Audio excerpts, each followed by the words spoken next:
놀라운 은혜, 놀라운 실패. 오늘 말씀은 히스기야 왕에 관한 말씀입니다. 히스기야 왕은 다윗의 버금간다고까지 할 수는 없지만 그래도 다윗과 비견될 만한 참 훌륭한 왕으로서 성경에서 평가되는 그런 왕이죠. 히스기야 하면 떠오르는 단어들 또 그런 장면들이 몇 장면이 있는데 아마 기도의 사람이라는 그런 이미지가 떠오르지 않을까 그런 생각을 하게 됩니다. 기도를 통해서 자신의 생명을 15년이나 연장시킨 정말 놀라운 은혜의 사람이고 믿음의 사람인 것은 분명하죠. 그때 하나님께서 히스기야에게 보여주신 표적이 해 그림자가 10도가 물러가는 그림자가 앞으로 나아가는 표적이 아니라 너무나 당연하죠. 앞으로 나아가는 것은 시간이 흐르면 나아가는 것이니까. 그런데 나아갔던 그림자가 뒤로 물러가는 그런 표적까지 히스기야에게 보여줄 정도로 히스기야 왕은 기도의 사람이다 하는 생각을 하게 됩니다. 히스기야 왕의 아버지는 아하스 왕이었습니다. 아하스 왕은 아주 못된 왕이었어요. 정말 못된 왕이었습니다. 온갖 우상을 섬기며 또 아수르를 섬기며 심지어 하나님의 성전에 있는 기구들을 자기 마음대로 개조하기도 하고 또 심지어 하나님의 성전 문을 닫아서 그곳에서 하나님께 제사하는 일조차 금했던 아주 못되고 못된 왕이 아하스 왕이었습니다. 그러나 히스기야는 그 못된 아하스 왕의 아들임에도 불구하고 왕이 되자마자 곧바로 첫 해부터 성전 개혁을 시작하였고 아버지가 닫았던 성전 문을 다시 열고 성전 예배를 시작하며 모든 우상들을 타파하고 또 산당들을 없애며 또 그동안 지키지 않았던 유월절도 지키고 여러 가지 모든 일에 있어서 충성된 그런 모습을 보였던 신실한 왕이었습니다. 그런 히스기야 왕의 모습을 열왕기하 18장 한번 보겠습니다. 5절부터 한번 볼게요. 이렇게 한마디로 정의하고 있습니다.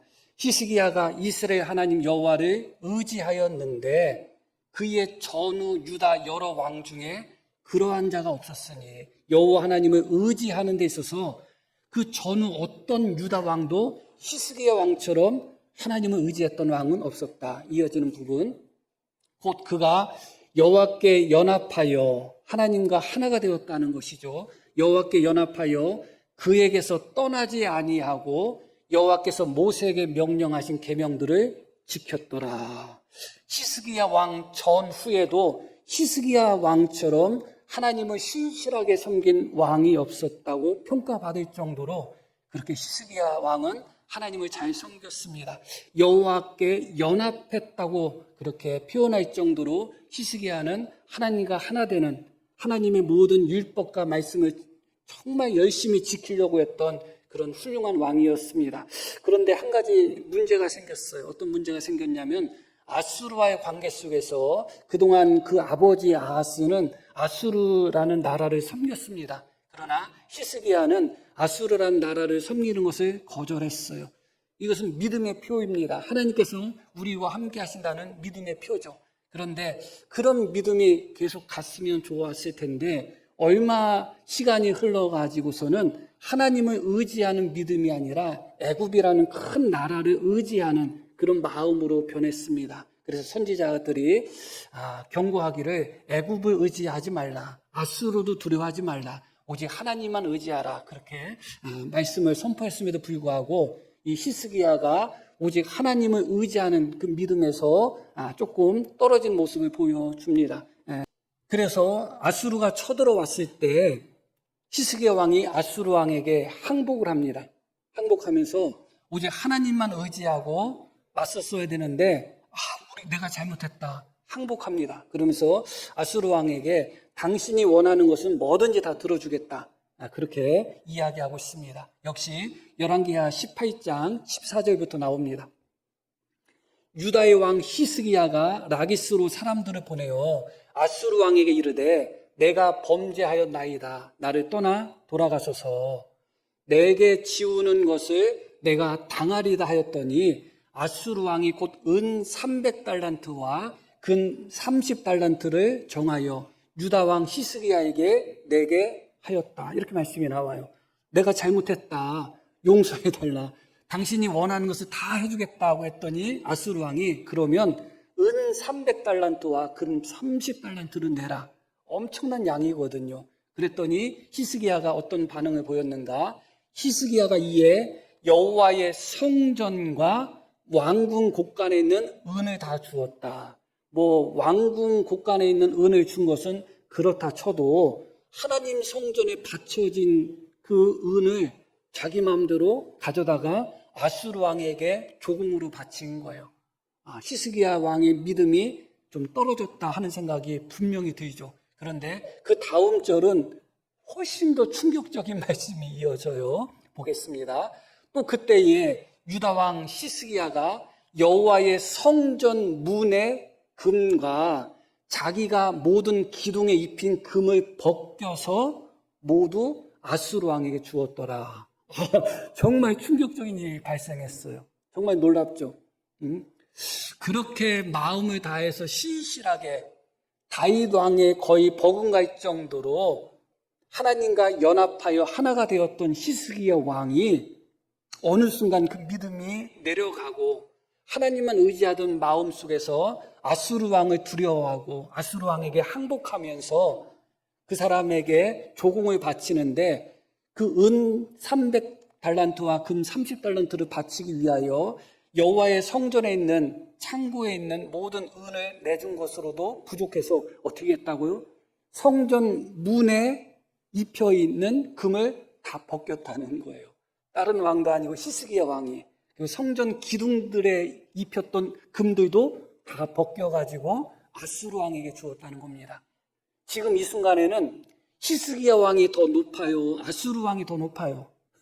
히스기야가 아니라 하나님이 더 높아요? 아니면 아수르 왕이 더 높아요? 아마 히스기야 왕에게 있어서는 아수르 왕이 훨씬 더 높고 훨씬 더 두렵게 느껴졌을 거예요. 그러니까 하나님 성전에 기둥들에 입힌 금을 생각만 해도 끔찍하죠. 그거 어떻게 다 벗겨가지고 아수르 왕에게 줄 생각을 하고 또 그 문에 입혔던 금을 다 벗겨가지고 아수르 왕에게 주는 그런 행동을 했습니다. 모두의 말씀을 들었듯이 히스기야 왕은 왕이 되자마자 아버지가 성전 문을 잠궜던 문을 어떻게 했다고 말씀드렸어요? 다시 열고 예배와 제사를 회복하고 시작했다고 이야기했죠. 그런데 자기가 그렇게 금을 입혔던 그리고 자기가 성전 문을 열었던 그 성전 문에 입혔던 금을 다 뺏겨가지고 아수르 왕에게 바친 겁니다. 성전 기둥에 있는 금들을 다 벗겨서 아수르 왕에게 바친 거예요. 성전 문의 상징성과 기둥의 상징성을 생각하면 히스기야의 행동은 성전 자체를 무너뜨리는 행동입니다. 성전을 받드는 것이 무엇이에요? 기둥이죠. 그런데 그 기둥을 감싸고 있는 금들을 다 뺏겨버린 것입니다. 성전에 들어가고 나오면서 하나님께 제사 드리고 분향할 수 있도록 문이 가장 중요합니다. 그런데 그 문의 금을 다 벗겨버렸다는 거예요. 그것은 결국은 상징적으로 놓고 보면 히스기야의 행동은 성전을 다시 무너뜨리는 행동과 동일한 행동이었다. 그런데 인간의 계획이 자기 마음대로 자기 뜻대로 이루어졌으면 얼마나 좋았겠어요. 히스기야가 그렇게 아수르 왕이 요구한 대로 조공을 바쳤을 때 아수르 왕이 그냥 돌아갔으면 얼마나 좋았을까. 그런데 그러지 않았어요.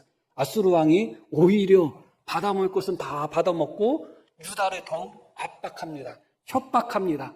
그 협박의 정도가 어느 정도까지 갔는가? 아수르 왕이 직접 편지를 히스기야 왕에게 보내서 협박하는 지경까지 갔어요. 그래서 우리가 잘 아시는 바와 같이 이때 히스기야 왕의 기도가 나오는 거예요. 아수르 왕의 협박 편지를 받고 히스기야 왕이 어떻게 했다고 나와요? 성전에 올라가서 그 성전 앞에서 그 아수르 왕의 협박 편지를 펴놓고 하나님께 기도했다고 나오죠. 여기서도 사실은 놀랍습니다. 왜 놀라운가? 지금 히스기야가 올라가 있는 성전은 자기가 아수르 왕에게 조공을 바치기 위하여 성전문의 금덩어리를 다 뺏겨버리고 성전 기둥의 금을 다 벗겨버린 그 성전이에요. 그 성전에 올라가서 기도가 잘 됐는지는 모르겠어요. 어떤지 모르겠어요. 그런데 바로 그 성전에 올라가서 아수르 왕의 편지를 펼쳐놓고 하나님께 구원을 요청하고 있습니다. 우리가 하나님 같으면 어떤 반응을 보였을까요? 야, 네가 한 일 생각해 봐라. 네가 아수르 왕에게 조공을 바치겠다고 내 성전 문의 금까지 다 벗기고 성전 기둥에 있는 금까지 다 벗겨서 아수르 왕에게 줘놓고 어떻게 뻔뻔스럽게 성전에 나와서 기도하면서 우리를 구원해달라고 할 수 있겠느냐. 아마 제가 하나님이라면 그랬을 가능성도 있을 것 같습니다. 그런데 놀랍게도 여기서 또 놀라운 하나님의 은혜가 발견되는 거예요. 히스기야의 기도를 들으시고 하나님께서 아수르로부터 이스라엘을 구원하십니다. 아수르의 군대 18만 5천 명이 하룻밤 사이에 하나님의 천사에 의해서 다 전멸되는 놀라운 역사가 나타난 거예요. 그러나 중요한 것은 히스기야가 하나님 앞에 크게 잘못한 것은 분명합니다. 그렇죠? 해서는 안 되는 행동을 한 것도 분명합니다. 그래서 하나님이 이사야 선지자를 보내서 네가 죽을 것이다 그렇게 말씀합니다. 그리고 실제로 히스기야의 기도가 이사야 38장에 나오는데 그 기도 내용을 놓고 보면 하나님이 나를 죽이실 것이다 하는 내용이 나와요. 그래서 히스기야도 내 죄 때문에 하나님 앞에 죽을 수밖에 없구나 그런 생각을 하게 됩니다. 그럼에도 불구하고 하나님은 또 놀랍게도 그 성전에서 눈물 흘려 기도하는 히스기야의 기도를 들으시고 어떻게 하셨어요? 15년이라는 생명을 연장시켜 주셨죠. 정말 놀랍습니다. 근데 더 놀라운 것은 무엇이냐? 이렇게 히스기야는 공식적으로 아수르 군이 쳐들어왔을 때 또 자기가 이제 죽게 될 것이라는 하나님의 말씀을 들었을 때 하나님 앞에 그렇게 통곡하며 기도를 하고 옷을 찢고 하나님 앞에 기도를 했습니다. 그런데 그 기도하는 중에 한 번도 히스기야는 자신의 죄를 하나님 앞에 회개한 적이 없습니다. 그게 사실은 놀라운 거예요. 말씀드렸듯이 아수르군이 더 이스라엘 백성들을 압박했을 때 편지를 통해서 또 압박했을 때 히스기야 왕이 하나님의 성전에 올라가서 기도했다고 했잖아요. 기도할 때 어떤 기도가 먼저 있어야 돼요? 자신이 하나님을 의지하지 않고 애굽을 의지하며 하나님을 두려워하지 않고 아수르 왕을 두려워하며 심지어 아수르 왕에게 조공을 바치기 위하여 여호와의 성전 기둥과 문에 있는 금까지 다 벗겨서 아수르 왕에게 준 것을 먼저 회개해야 되지 않겠어요? 그런 회개가 전혀 없었습니다. 그런 회개가 전혀 없었음에도 불구하고 하나님은 히스기야의 기도에 응답하셨습니다. 자신이 죽게 될 것이라는 예언을 들었을 때도 하나님께 통곡하면서 기도했는데 기도의 내용은 어떤 내용이었는가? 하나님, 내가 하나님 앞에 신실하게 하나님을 잘 섬긴 것을 기억하고 나를 살려주세요. 그런 기도를 했어요. 물론 히스기야가 모두의 말씀드렸듯이 하나님을 신실하게 정말 다윗에 거의 버금갈 정도로 잘 섬겼던 것은 맞아요. 그러나 그 직전에는 어떤 일을 한 거예요? 직전에는 하나님을 의지하는 일을 내려놓고 도리어 세상을 의지하고 애굽을 의지하며 아수르군에게 항복하며 조공 바치기 위하여 여호와의 전에 있는 기둥과 문의 금을 다 베꼈던 상태 아니에요? 그거는 전혀 이야기하지 않아요. 내가 하나님 앞에 잘한 것을 기억하라는 거예요. 제가 만약에 또 하나님이었다면 네가 기둥에 있는 금 꺾인 거 기억해. 저 같으면 그럴 수도 있을 것 같아요. 그런데 히스기야는 그때도 역시 하나님께 회개하지 않아요. 하나님, 제가 하나님을 의지하지 않고 하나님의 성전의 기둥의 금들을 다 벗기고 성전 문에 있는 금들을 다 벗겨서 아수르 왕을 두려워하여 아수르 왕에 바쳤습니다. 하나님, 그래서 제가 죽을 수밖에 없다면 죽어야겠죠. 그러나 하나님, 불쌍히 여겨주세요. 그런 기도가 나와야 되는데 그렇게 자신의 잘못과 죄는 전혀 회개하는 내용이 없이 어떤 내용으로 기도했다고요? 내가 하나님 잘 섬겼잖아요. 내가 하나님께 신실했잖아요. 하나님께 충성했잖아요. 그런 기도만 하는 거예요. 그런데 놀라운 게 무엇이라고요? 그런 기도를 하나님이 또 들으시고 응답하셔서 히스기야에게 15년의 생명을 연장시켜 주셨다는 겁니다. 다시 열왕기하 18장 14절 말씀 보겠습니다. 유다의 왕 히스기야가 라기스로 사람들을 보내어 아수르 왕에게 이르되 유다 왕 히스기야 왕이 아수르 왕에게 이르되 함께 읽겠습니다. 내가 범죄하였나이다. 참네. 응? 이 말을 누군테 써야 되는 거예요? 하나님께 써야 되는 거 아니에요? 아수르 왕한테는 내가 범죄했습니다 하면서 정작 하나님 앞에서는 일절 그런 회개가 없습니다. 눈물 흘리면서 내가 지금 죽는 것은 너무 억울합니다. 내가 하나님 앞에 충성한 것, 헌신한 것, 내가 하나님을 잘 섬긴 것을 기억하셔서 나를 살려주세요. 그렇게는 기도했지만 하나님 앞에 하나님 내가 범죄했습니다. 내가 하나님을 떠났습니다. 내가 하나님을 배반했습니다. 눈에 보이는 아수르 왕에게는 그렇게 쉽게 나오는 말이 눈에 보이는 아수르 왕에게는 내가 범죄하였나이다 그렇게 쉽게 말했던 히스기야 왕은 하나님 앞에서는 일절 내가 범죄했습니다. 내가 하나님께 잘못했습니다는 회개가 없었습니다. 그의 기도는 간절했는지 모르겠습니다. 그의 기도는 눈물과 통곡이 있었습니다. 그러나 회개는 없었다는 것이 너무나 아이러니한 거예요. 그 눈물의 기도는 회개의 눈물의 기도가 아닙니다. 우리가 하나님 앞에 회개할 이유도 없고 회개할 건수도 없어서 회개하지 않는다. 그러면 괜찮습니다. 그럴 분이 몇 명이나 되는지는 모르겠지만 그러나 문제는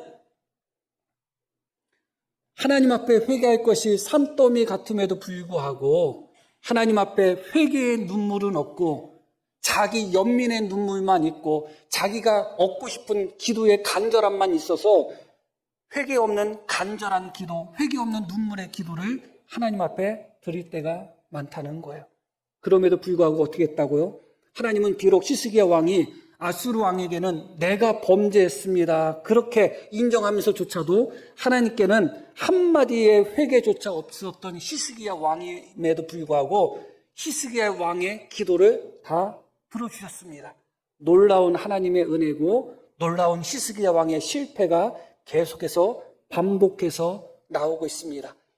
이사야 38장에는 히스기야 왕이 하나님께서 자신의 병을 고쳐주시고 15년이라는 생명을 연장시켜 주셨을 때 드렸던 기도가 시적인 형식으로 나옵니다. 그 중에 가장 중요한 구절이 이 17절 말씀입니다. 자, 우리 한번 함께 읽겠습니다. 보옵소서 내게 큰 고통을 더하신 것은 내게 평안을 주려 하심이라. 주께서 내 영혼을 사랑하사 멸망의 구덩이에서 건지셨고 내 모든 죄를 주의 등 뒤에 던지셨나이다. 자, 마지막 단락 다시 한번 9절 다시 한번 읽겠습니다. 내 모든 죄를 주의 등 뒤에 던지셨나이다. 이게 얼마나 놀라운 은혜인가. 히스기야가 하나님 앞에 회개했다고 했어요? 안 했다고 했어요? 안 했다고 말씀드렸죠. 회개 안 했어요. 그런데 하나님께서 히스기야를 죽을 병에서 고쳐주신 겁니다. 그것은 하나님이 히스기야의 죄를 어떻게 하셨다는 거예요? 하나님 등 뒤로 던졌다는 거예요. 그래 없었던 일로 하자. 없었던 일로 하자.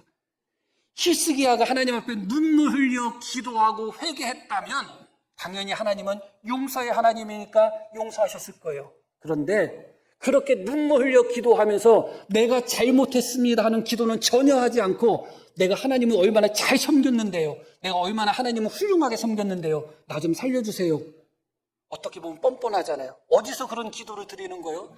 자기가 기둥을 다 벗겨내고 문을 다 벗겨낸 바로 그 성전에서 그런 기도를 했음에도 불구하고 하나님이 히스기야의 죄를 하나님 등 뒤로 던져버리셨다. 그래, 없었던 일을 할게. 그 얘기는 무슨 얘기예요? 지금부터 다시 시작하라는 것입니다. 히스기야 왕은 29년 동안 왕으로서 통치했습니다. 그리고 이 말씀은 14년의 통치가 끝난 후의 말씀입니다. 앞으로 더 주어지는 15년은 그가 왕으로서 있었던 지금까지 14년, 죽을 수밖에 없었던 그 순간의 14년에 비하면 오히려 더 많은 기간이에요. 하나님은 다시 히스기야에게 기회를 주신 겁니다. 나 이제 내 죄를 기억 안 할게. 네 죄를 내 등 뒤로 던졌어. 네가 비록 여호와 하나님을 의지하지 않고 여호와 하나님을 두려워하지 않고 애굽을 의지하며 아수르 왕을 두려워하고 그 두려워하는 마음 속에서 하나님께 바쳐진 성전의 은을 다 아수르 왕에게 주었다 할지라도, 그러고 내가 하나님의 성전의 기둥에 입혔던 금을 다 벗기고 성전 문에 있었던 금을 다 벗겨서 아수르 왕에게 주고, 그럼에도 불구하고 나 여호와 하나님께 회개하지 않았음에도 불구하고, 그래, 그럼에도 불구하고 나는 너의 죄를 한번 용서해 줄게. 이게 얼마나 놀라운 은혜인 줄을 모릅니다, 사실은. 사실 우리가 하나님 앞에 죄를 용서받았을 때 내가 하나도 빠짐없이 다 기억해서 하나님 앞에 회개하고 죄 고백을 할 때만 죄를 용서받는다? 그러면 하나님 앞에 온전히 죄를 용서받을 사람이 어디 있겠어요? 아무도 없습니다. 때로는 내가 내 죄를 알면서도 외면하고 내 죄를 알면서도 하나님께 회개하지 않고, 왜 회개하지 않는가? 회개하면 그 다음부터 너무 힘들거든요. 그러니까 큼직큼직한 것만 회개하고 그냥 안 큼직한 것들은 회개 안 해. 그런데 실제로 안 큼직한 것들이 큰 거예요. 제가 이 말씀을 준비하면서 히스기야 왕은 기도의 사람인데 회개 없는 눈물의 기도의 사람이라고 말씀드렸어요. 참 어울리지 않는 단어죠. 이 말씀을 준비하면서 나도 회개 없는 설교자구나 하는 생각을 했습니다. 그래서 제 자신을 돌아보니까 큼직큼직한 것은 뭐 크게 많이 회개할 것은 없는데 자잘한 것들이 너무 많은데 그 자잘한 것들이 실상은 훨씬 더 큰 죄라는 것을 깨닫게 됐습니다. 그런데 그걸 회개하면 인생이 너무 고달플 것 같아. 좀 지금처럼 안 편할 것 같아. 지금처럼 뭐 텔레비 보고 싶은 거 다 보고 유튜브 보고 싶은 거 다 보고 그러고 내 마음대로 그냥 못할 것 같아요. 그게 별거 아닌 것 같은데, 그러니까 말씀을 준비하고 설교를 준비하면서도 그런 것을 내려놓지를 못하겠어요. 그런 것을 내려놓지 못하겠어요. 저는 말씀을 전하면서 히스기야 왕을 향하여 돌을 던지면서 말씀을 전하는 것은 아닙니다. 그렇다고 성도님들을 향하여 돌을 던지는 것도 아닙니다.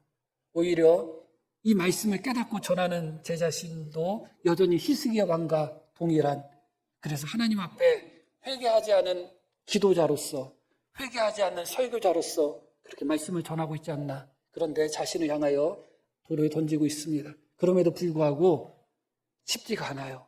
진짜 회개가 쉽지가 않아요. 하나님 앞에 진짜 회개를 하면 지금처럼 예수님 못 믿어요. 이거는 우리 따뜻한 데서 예수님 믿고 있는 거예요. 진짜 하나님 앞에 회개하면 세상 사는 것이 참 불편해져요. 불편해져. 살만하지가 않아요. 진짜 회개해서 주님의 마음에 합당하게 예수님을 믿으려고 하면 세상 사는 것이 너무 힘들어질 거예요. 그럼 그걸 내려놓고 싶지가 않아요. 자신이 없어. 자신이 없어. 여하튼 하나님께서 여전히 회개하지 않았던 히스기야임에도 불구하고 하나님이 정말 놀라운 은혜를 베푸셔서 없었던 일로 할게 하면서 히스기야의 죄를 어떻게 하셨다고요? 등 뒤로 던지셨다. 너무나 놀라운 말씀이잖아요. 그러면 여기서부터 히스기야가 다시 시작하면 됩니다. 우리는 없었던 일을 해놓고서 며칠 안 돼서 또 얘기하죠. 잊었어 해놓고서 한 달도 안 돼서 또 얘기하죠. 그러나 하나님은 등 뒤로 던지면 끝입니다. 그런데 하나님이 기억하지 않겠다고 하나님 등 뒤로 던졌던 그 죄를 히스기야가 다시 찾아옵니다. 그게 또 놀라운 실패입니다. 하나님의 놀라운 은혜와 히스기야 왕의 놀라운 실패가 계속해서 반복되고 또 반복되고 나타납니다. 그것을 한마디로 정의한 말씀이 역대하 32장에 나옵니다. 한번 보겠습니다. 24절. 그때에 히스기야가 병들어 죽게 되었으므로 여호와께 기도하매 여호와께서 그에게 대답하시고 또 이적을 보이셨으나 하나님은 그렇게 고쳐주셨으나 히스기야가 마음이 교만하여 그 받은 은혜를 보답하지 아니하므로 진노가 그와 유다와 예루살렘에 내리게 되었더라. 앞부분 함께 같이 읽겠습니다. 히스기야가 마음이 교만하여 그 받은 은혜를 보답하지 않았다. 어떤 은혜예요? 받을 만한 자에게 임한 은혜가 아니잖아요. 합당한 자에게 임한 은혜가 아니잖아요. 하나님 앞에 정말 선을 넘는, 하나님의 성전을 훼손시키는 그런 정말 못된 짓을 했음에도 불구하고 여전히 하나님을 향하여서는 내가 잘못했습니다 하지 않고 나를 구원해 주세요, 우리를 구원해 주세요, 그런 기도만 했던 히스기야잖아요. 그런데 하나님이 그런 히스기야의 죄를, 여전히 회개하지 않는 그런 히스기야의 죄를 하나님이 등 뒤로 던지셨잖아요. 이것만큼 하나님의 은혜가, 큰 은혜가 어디 있겠어요? 그렇게 큰 은혜를, 그렇게 놀라운 은혜를 받아놓고 히스기야 왕이 마음이 교만하여 보답하지 않았다. 그게 오늘 읽으신 말씀입니다. 히스기야 왕이 죽을 병에서 고침받았다는 소식이 먼 곳 바벨론까지 전파되었습니다. 여기 배경에 대해서 설명드릴 시간은 없고요. 그래서 바벨론 왕이 히스기야 왕에게 사신을 보내고 또 예물을 보내고 또 편지를 보냈어요. 바벨론은 그때 당시에 아수르의 속국이었지만 아주 강대국이거든요. 유다와는 비교할 수 없는 나라예요. 더군다나 거리가 1500km 정도 떨어진 곳이에요. 만약에 제가 아팠다가 퇴원했는데 미국 대통령이 특사를 보내가지고 아이고 퇴원 축하합니다 하면 어떤 생각이 들겠어요? 다 죽었어. 그런 생각 들지 않겠어요? 히스기야 왕이 그 바벨론의 사신들을 보고 마음이 교만해졌어요. 마음이 높아졌어요. 그 순간에 하나님을 드러내지 않고 하나님의 은혜를 말하지 않고 내가 비록 이렇게 연약하고 악한 자였지만 하나님의 놀라운 은혜로 구원받았고 하나님의 놀라운 은혜로 내가 고침받았습니다, 그렇게 말을 해야 될 히스기야가 바벨론 사신들에게 자기 궁전에 있는 또 나라 전체에 있는 창고에 있는 온갖 보물이라는 보물들은 다 보여줬어요. 그 보물이 어디서 났는지 모르겠어요. 아수르 왕에게 다 바쳤는데, 그래서 하나님의 성전에 금까지 뻗길 정도였는데 그 보물이 금세 어디서 났을까? 두 가지 가능성이 있어요. 하나는 하나님이 바로 그 아수르 군대의 18만 5천 명을 한순간에 멸하셨기 때문에 다시 찾아오고 노력했을 것이다. 그럼 결국 하나님의 은혜잖아요. 또 하나의 가능성은 무엇이냐? 히스기야 왕이 바벨론 사자들에게 자랑했던 품목들이 어떤 품목들이 있냐면 향, 또 기름, 그런 것들을 자랑했어요. 사실은 바벨론이라는 대국의 사신들에게 한 나라의 왕이 기름 자랑하고 향료 자랑하고 한다는 것은 그만큼 자랑할 것이 별로 없었다 하는 것을 또 보여주는 거예요. 그런데 이거는 7살 먹은 아이도 아니고 이거 뭐 보배로운 기름도 많고요, 우리는 또 향료들도 엄청 많아요 하면서 그런 걸 보여주고 자랑하고 있는 거예요. 그런데 그것은 곧 히스기야가 내가 얼마나 대단한 사람인가, 얼마나 잘난 사람인가 하는 교만에서 나온 자랑이죠. 그래서 성경은 무엇으로 한마디로 설명하고 있다고요? 마음이 교만하여 하나님의 은혜에 보답하지 않았다. 그렇게 하나님 앞에 끝끝내 회개하지 않았음에도 불구하고 눈물 흘려서 내가 죄를 범했습니다 하는 회개의 눈물이 아니라 나 지금 죽기는 억울하니까 빨리 고쳐주세요 하는 그 기도를 들으시고 하나님은 히스기야의 죄를 하나님 등 뒤로 던지셨는데 없었던 일로 하면서 다시 시작해, 새롭게 시작해 했는데 그렇게 새롭게 시작하는 바로 그 시점에 히스기야는 마음이 교만해져서 받은 은혜에 보답하지 않았다. 그것을 이사야 선지자가 알고 히스기야 왕을 찾아옵니다. 그 사람들이 누구길래, 그 사람들이 무슨 말을 했길래 왕이 이런 행동들을 했습니까? 물어봅니다. 그리고 또 묻습니다. 이사야가. 그러면 그 사람들에게 보여준 것이 뭐뭐 보여줬습니까? 히스기야 왕의 대답은 안 보여준 것이 하나도 없다는 거예요. 다 보여줬다는 거예요. 다 자랑했다는 거예요. 그때 하나님의 말씀이 이사야에게 임합니다. 6절 말씀부터 보겠습니다. 본문. 보라, 날이 이르리니 내 집에 있는 모든 소유와 내 조상들이 오늘까지 쌓아둔 것이 모두 바벨론으로 옮긴 바 되고 남은 것이 없으리라. 여호와의 말이니라. 너무 충격적인 말씀이 선포되는 거예요. 내가 바벨론 사신들에게 오늘 보여줬던 모든 것들이 때가 되면 바벨론으로 다 빼앗기게 될 것이다. 여호와의 말씀이다. 얼마나 충격적인 말씀이에요. 그런데 이 말씀으로 끝이 나지 않아요. 이어지는 말씀. 또 내게서 태어날 자손 중에서 몇이 사로잡혀 바벨론 왕궁의 환관이 되리라 하셨나이다. 환관이 뭐예요? 내시거든요. 물론 다 내시처럼 그렇게 거세하는 것은 아니지만 여하튼 너의 자손들 중에 태어날 너의 자손들 중에 바벨론에 사로잡혀서 환관이 될 사람들이 있을 것이다. 너무나 충격적인 말씀을 전합니다. 그러면 지금까지 회개를 하지 않았다 할지라도 최소한 이 말씀 앞에서는 회개의 반응을 보여야지 정상 아니겠어요? 최소한 다른 사람도 아니고 히스기야라면 아이고 내가 하나님의 은혜에 보답하지 못하고 마음이 교만하여 내 자신을 자랑했습니다. 그것 때문에 나 때문에 예루살렘이 멸망하고 나 때문에 예루살렘에 있는 모든 보화를 바벨론에 빼앗기게 되고 나 때문에 나의 자손들이 환관으로 잡힌다면 내가 잘못했는데 다윗의 기도예요. 다윗이 인구조사를 함으로 말미암아 하나님께서 세 가지 그런 형벌을 선택하라고 했을 때 나는 하나님의 손에 맡기겠습니다 했더니 어떤 형벌이 왔어요? 연병이 찾아왔죠. 전염병이 찾아왔어요. 수많은 사람들이 죽어갈 때 다윗이 하나님께 뭐라고 기도했느냐? 잘못한 사람은 나인데 왜 이 백성들이 이렇게 죽습니까? 차라리 나를 벌하십시오. 다윗이 그런 기도를 했어요. 히스기야도 마찬가지잖아요.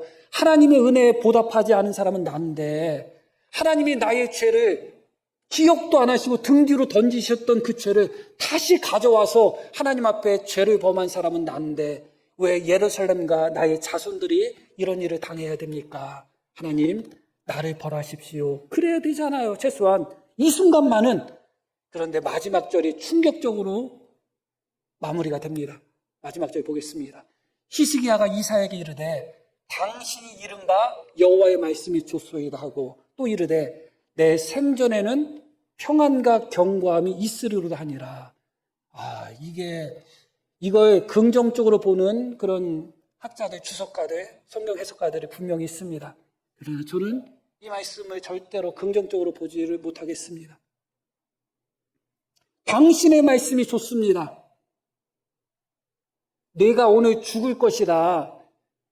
유언하고 죽음을 준비하라는 하나님의 말씀을 들었을 때는 히스기야가 어떤 반응을 했어요? 벽을 향하여 눈물 흘리고 통곡하며 살려주세요 기도했던 히스기야 아니겠어요? 그런데 너 때문에 예루살렘이 망하고 너 때문에 예루살렘에 있는 모든 보화가 다 빼앗기게 되고 포로로 잡혀가게 되고 너 때문에 너의 자손들 중에는 내시 환관들이 될 사람들이 있을 거야. 그 말을 듣고 당신의 말씀이 좋습니다. 이거 어찌 믿음으로 받아들일 수 있겠어요? 내 생전에는 내가 살아 생전에는 평안과 견고함이 있을 것이면 그것으로 족합니다 하고 있는 것입니다. 놀라운 하나님의 은혜 뒤에 항상 놀라운 히스기야 왕의 실패가 그렇게 드러나고 있습니다. 회개 없는 기도자의 모습, 그 회개 없는 기도자에게 임한 하나님의 은혜는 결국 히스기야에게 은혜를 헛되이 받는, 은혜를 부패시키는 그런 결과를 가져오고 말았던 것입니다. 사실 이 모든 것들을 종합할 때 한마디로 정의할 수가 있습니다. 그것은 무엇이냐? 회개 없는 기도, 그것은 결국은 자기 부인 없는 신앙생활이다. 자기 부인 없는 기도다. 그렇게 정의할 수가 있습니다. 히스기야는 끝까지 자기를 부인하지 않습니다. 내가 잘못했습니다. 자기 부인이에요. 비록 나는 살고 싶지만 주님께서 내 생명이 끝이라고 하면 주님 뜻대로 받아들이겠습니다. 자기 부인이에요. 그러나 예수님이 그렇게 강조하셨던 자기를 부인하고 그런 모습이 히스기야에게는 없었고 온전히 언제나 자기 자신이 중요했습니다. 나 때문에 자손들이 환관이 돼도 내 생전에는 평안이 있을 것인데 좋습니다. 나 때문에 예루살렘이 망하고 모든 보물들이 빼앗겨도 내 생전에는 평안이 있을 것인데 좋습니다. 지독한 자기 중심, 자기를 부인하지 않고 언제나 자기 자신이 중심에 있는, 하나님의 성전에 금을 다 벗기고 기둥을 벗기고 문을 다 벗긴 상태에서도 하나님 성전에 나가서 나를 구원해 주세요, 우리를 구원해 주세요, 나를 고쳐주세요, 정말 자기 자신밖에 모르는, 자기를 부인하는 모습이 전혀 없는 모습, 그것이 바로 히스기야의 모습이 아닌가 그런 생각을 하게 됩니다. 결론적인 말씀을 드릴게요. 다시 8절 말씀 한번 보겠습니다. 히스기야가 여기서 무엇이라고 이야기하는가? 내 생전에는 평안과 견고함이 있으리로다. 그 생전, 나의 남은 인생, 내 인생, 그런 의미예요. 내 인생, 내가 살 동안은 평안과 견고함이 있을 것이다. 그래야 15년이었어요. 그래야 15년이었어. 내 생전, 내가 사는 동안 평안을 누리고 견고함을 누린다는 것, 그거로도 충분하다고 했는데 겨우 15년이에요. 그리고 놀라운 것은 무엇이냐? 성경의 기록에 15년간의 히스기야 왕의 치적은 하나도 기록되어 있지 않아요. 그냥 빈 페이지와 같아요. 자기 스스로는 내 인생 15년 남은 인생이 평안과 견고함이 있을 것입니다 했지만 실제로 그 15년의 인생 동안 평안과 견고함이 있었다 할지라도 의미가 없지만 성경에는 그 15년에 대해서 아예 침묵하고 있어요. 그렇게 하나님 말씀에 침묵하고 공백으로 남을 자신의 인생 15년 때문에 자신의 자손들의 미래와 자기 나라의 미래 전체를 다 팔아먹은 거예요. 정치인들 중에서도 그런 사람들 얼마든지 있죠. 자기가 정치하는 동안에, 자기가 다스리는 동안에 그때만 반짝 좋으면 됐겠다고. 몇 년이 되겠어요? 몇 년이 되겠어요? 앞으로 10년, 20년, 30년 후에 어떤 일이 벌어질 것을 그것을 왜 생각하지 못하겠어요?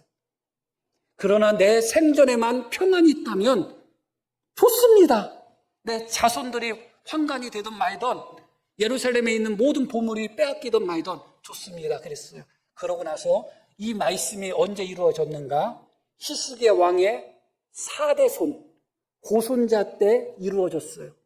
이때로부터 히스기야 왕이 죽은 후부터 80년 정도 시간이 흐른 후에 바벨론에 포로로 잡혀가고 100년의 시간이 흐른 후에 예루살렘이 멸망하고 성전이 무너졌고 히스기야가 성전 기둥에 금을 다 벗기고 문에 금을 다 벗겼는데 그 성전이 히스기야 사후 100년 만에, 정확하게는 101년 만에 무너졌습니다.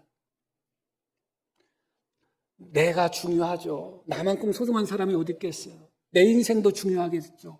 그러나 내 인생에 남은 10년, 20년 그것과 믿음을 바꿔서는 안 됩니다. 그것과 믿음을 바꿔서는 안 돼요.